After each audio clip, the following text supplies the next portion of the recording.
Ooh, I love the fourth section of Unit 2. Simplify 25 to the negative second power over 125 using only prime numbers and positive exponents. So let's write this out. 25, I'm going to wrap parentheses around it, over 125. Can I write out 25 as a prime number to a something power? Of course. That's 5 squared to the negative 2. Can I write out 125 in a similar way? Sure. That's 5 to the third. Now notice 5 squared to the negative 2, multiply the exponents, is going to give me 5 to the negative 4 power. That's still over 5 to the third.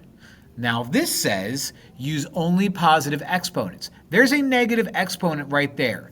Move that to the bottom and make it positive. Since there's nothing in the numerator, we leave a 1 there. 5 cubed is already living there, and we're going to multiply 5 to the positive 4 now. When multiplying terms of the same base, add the exponent, so that gives you 1 over 5 to the 7th, and that gives us an answer of B.